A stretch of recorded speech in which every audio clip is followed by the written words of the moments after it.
મતદાનમાં એક બૂથ પર પુનઃ મતદાનના સંકેત છે।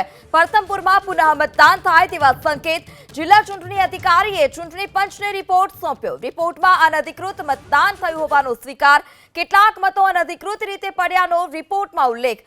દિલ્હી ચૂંટણી કમિશનરની સૂચના બાદ ચૂંટણી પંચ કાર્યવાહી કરશે। બૂથ કેપ્ચર કરી ભાજપ નેતાના પુત્રનું ઇન્સ્ટાગ્રામ પર લાઈવ સ્ટ્રીમિંગ। બૂથ કેપ્ચરિંગ કરનાર વિજય ભાભોરની કરાઈ છે ધરપકડ। વિજય ભાભોરની સાથે મગન ડામોરની પણ ધરપકડ।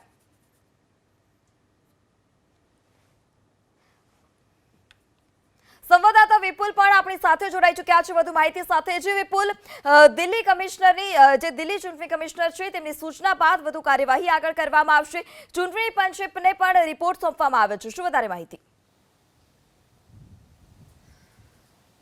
જી બિલકુલ, જે પ્રકારે મતદાનના દિવસે દાહોદ લોકસભા બેઠકમાં આજે સંતરામપુર તાલુકામાં આવેલું પ્રથમપુર પ્રાથમિક શાળા છે કે જ્યાં બૂથ કેપ્ચરિંગ થયો હોવાનો વિડીયો સામે આવ્યો હતો। ભાજપના નેતાના પુત્ર દ્વારા જે બૂથ કેપ્ચરિંગ કરતો હોવો જે વિડીયો સામે આવ્યો હતો તેને લઈને જ ચૂંટણી પંચે જિલ્લા ચૂંટણી અધિકારી પાસેથી સમગ્ર રિપોર્ટ માંગવામાં આવ્યો હતો અને કાયદાકીય કાર્યવાહી કરવા માટે પણ સૂચના આપવામાં આવી હતી। ગઈકાલે જ બંને આરોપીઓ જે દેખાઈ રહ્યા છે વિડીયોમાં તેમની ધરપકડ કરવામાં આવી રહી છે અને પોલીસ કાર્યવાહી પણ કરવામાં આવી છે। પરંતુ મહત્વપૂર્ણ બાબત છે કે જે રિપોર્ટ જિલ્લા ચૂંટણી અધિકારીને સોંપવા માટે આદેશ કરાયા હતા તે રિપોર્ટ જિલ્લા ચૂંટણી અધિકારીએ આજે વહેલી સવારે ચૂંટણી પંચને સોંપી દીધો છે અને જે પ્રકારે વિગતો સામે આવી રહી છે કે આ રિપોર્ટની અંદર અનધિકૃત રીતે મતદાન થયું હોવાનો સ્વીકાર કરવામાં આવ્યો છે। કેટલાક મતો જે છે તે અનધિકૃત રીતે આ બૂથમાં પડ્યા હોવાનો સ્વીકાર જે છે તે આ રિપોર્ટમાં કરવામાં આવ્યો છે। સમગ્ર બાબતે આ રિપોર્ટ જે છે તે દિલ્હી મુખ્ય ચૂંટણી કમિશનરને મોકલી આપવામાં આવ્યો છે। દિલ્હી મુખ્ય ચૂંટણી કમિશનરનું માર્ગદર્શન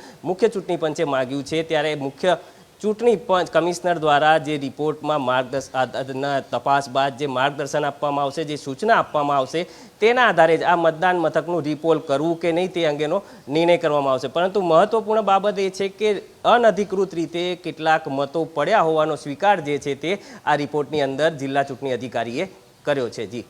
જી વિપુલ, સમગ્ર માહિતી બદલ આભાર।